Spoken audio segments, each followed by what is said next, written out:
commentaires, Adama Inassé, sur cette candidature. Est-ce une évidence pour vous au regard justement des nombreux appels qui se sont multipliés ces derniers mois à l'égard du président de la transition du Gabon?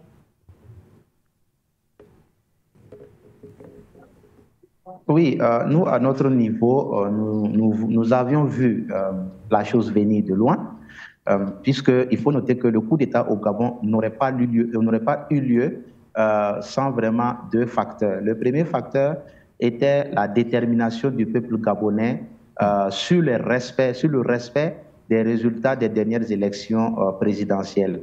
Ça, le peuple gabonais s'était mis dans les rues pour que ces résultats soient respectés. Deuxièmement, ce coup d'État n'aurait pas eu lieu également si il n'y avait pas eu la bénédiction de la France. Parce que Oligui, si l'on regarde les faits, était adoubé, était autorisé à participer aux rencontres internationales pendant que les chefs d'État patriotes et panafricanistes de l'AES étaient traités, en tout cas, de toutes les mauvaises augures. Et donc, sans l'autorisation de la France, sans la bénédiction de la France, le coup d'État de Oligui n'aurait pas eu lieu. Également, il faut noter qu'on s'attendait à cela parce que, étant l'employé remplaçant d'un autre employé, on se rend compte que le régime n'a pas changé, mais c'est l'employé qui a changé. Et cet employé est favori de la France parce que Oligui est né auprès du régime. Naturellement, son papa était un général du régime, donc il est né auprès du régime. Il a grandi auprès du régime. Et également, l'autre fait qui fait que la France le prend comme candidat favori de remplacement d'un élément X, c'est également le fait qu'il est cousin de la famille Bongo du côté de sa maman, mais également son ethnie, les Fans, au Gabon est une ethnie majoritaire. Donc ça fait également que la France le tient en estime pour remplacer Ali Bongo à la tête de la présidente. Mais tout compte fait, le régime n'a pas changé, c'est le même régime puisque c'est un pur produit du régime Bongo et également c'est un élément choisi, en tout cas préféré de la France pour continuer quand même la France-Afrique au Gabon.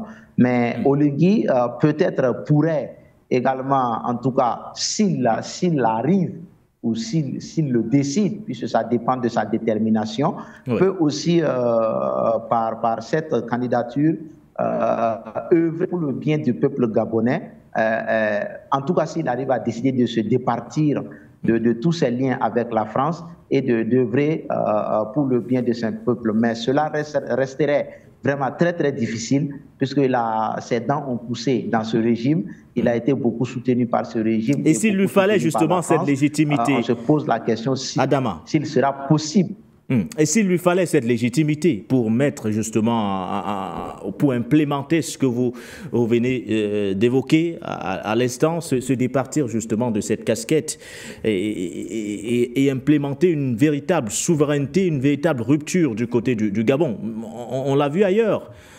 Au Tchad, on l'a vu avec le maréchal Mahamat Idriss Déby Itno, il y a eu une transition, il a fallu qu'il organise des élections pour que derrière des décisions fortes, des décisions souverainistes soient prises. Pourquoi pas au Gabon, Adama Inassé?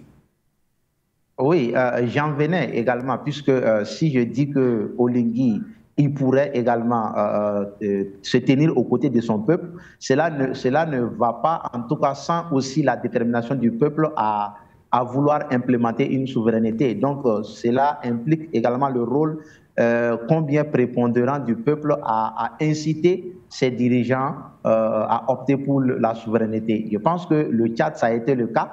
Lorsque Mahamat Kaka Idriss Déby a pris le pouvoir, le peuple tchadien s'est prononcé fermement pour la rupture des relations avec la France. Et je me rappelle, un des députés même a été manifestations contre la présence des bases militaires au Tchad. Et je pense que ce sont ces manifestations de volonté du peuple qui ont amené Idriss Déby à vouloir se pencher et voir vraiment quelle est la vision du peuple et quels seraient les intérêts de la vision du peuple. Et finalement, il a opté pour la vision du peuple. Je pense que Oligui également peut opter pour la vision du peuple si le peuple se manifeste réellement, comme ils l'ont fait pour les résultats des dernières élections. Si le peuple manifeste sa volonté d'être souverain, et forcément, il va pousser Oligui, qui aura besoin de cette volonté du peuple, mais lui aussi sa détermination de voir un autre horizon autre que la France-Afrique. Naturellement, il pourra également se départir. Mais tout cela dépend et du peuple gabonais, mais également de la volonté de Oligui. Ce n'est pas sorcier. Le Burkina l'a fait, le Niger l'a fait, le Tchad l'a fait, le Mali l'a fait. Ce n'est pas sorcier. Le Gabon pourrait le faire si Oligui vraiment arrive à se détacher et que le peuple aussi s'affirme fermement. Merci à vous. Alors, fin de suspense au Gabon, on le rappelle une fois de plus, le général Brice Clotaire Oligui Nguema, président du CTRI depuis les événements du 30 août, ou du moins, oui, le 30 août 2023. C'est donc, ou du moins, a déclaré officiellement sa candidature à la présidentielle du 12 avril prochain lors d'un discours à Libreville. Président de la transition, il avait notamment promis de remettre le pouvoir aux civils après avoir organisé des élections libres, crédibles et transparentes. Il est candidat, docteur Evouna, quelle est la crédibilité ou du moins la pertinence de cette candidature au regard justement de tout ce qui a été entrepris jusqu'ici? Qu'est-ce que je dirais? C'est simplement que on s'y attendait bien sûr. Pourquoi? Parce que la démocratie sous les tropiques a ses marques, hein, et c'est cette marque-là que nous constatons au Gabon. C'est-à-dire que le général Oligui Nguema, président de transition, a d'abord pris ses marques en recherchant la légitimité non seulement de la France, comme l'a dit mon prédécesseur, mais aussi auprès de ses pairs dans la sous-région, ou de ses pairs et de ses papas même, je dirais même comme ça, donc père et père. C'est-à-dire il a fait le tour de l'Afrique centrale, il est venu au Cameroun, il est allé en Guinée, il a eu le soutien de ses pairs. Il a eu aussi quelque part le soutien de ces populations qui ont quand même noté un certain changement. Il faut mettre à son actif la réforme institutionnelle, les réformes institutionnelles qui ont suivi la prise de pouvoir. Et c'est la nouvelle constitution et beaucoup de changements au niveau même du système. Il y a eu beaucoup de mouvements. Il a quand même donné de l'espoir à son peuple de penser que, bien qu'étant né du système, qu'il est capable d'apporter des changements significatifs qui sont notés par-ci, par-là dans sa gestion. Donc aujourd'hui, nous pensons qu'il était de bon ton qu'il se présente parce que c'est la forme de démocratie des copies, c'est-à-dire on travaille, on pose des bases, et on assume soi-même ce travail qu'on a posé, ces bases qu'on a posées. Donc, je crois sincèrement qu'il a, pas qu'il recherche, il a la légitimité des pairs de la sous-région, il a la légitimité des institutions internationales, parce qu'il n'y a pas que la France. Il faut avouer que le Gabon, il y a aussi des intérêts d'autres pays comme les États-Unis, comme l'Union européenne et autres, qui sont en jeu.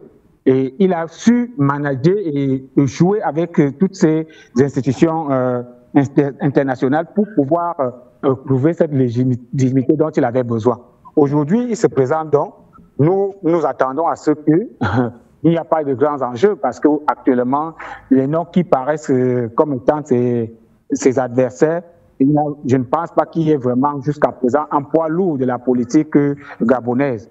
Mais je crois pour ma part que nous restons observateurs et croyons que d'ici avril, il y aura d'autres personnes qui vont se prononcer. Mais qu'à cela ne tienne, il était attendu, il était sollicité par son peuple. Il y a eu des mouvements du peuple une frange du peuple qui demandait à ce qu'il se présente. Et aujourd'hui, il est là et nous croyons que il a à son actif c'est un mouvement, c'est un changement. Il faut le lui concéder, hein, parce que il ne faut pas s'attendre que la démocratie sous les tropiques aura d'autres formes que ce que nous avons vécu dans le passé. C'est-à-dire quoi? C'est-à-dire que il est difficile de voir quelqu'un qui n'a pas été dans le système, dans le régime précédent. Il est difficile de voir quelqu'un sortir de nulle part. Donc, pour moi, ce n'est pas surprenant de savoir, mais il n'est pas aussi obligé de continuer avec le même système. Il n'est pas obligé de continuer avec le même régime. Il n'est pas obligé de continuer avec les mêmes personnes. Il faut voir qu'on n'ira pas chercher l'élite ailleurs. On trouve l'élite sur place dans le régime précédent et on fait avec. Voilà.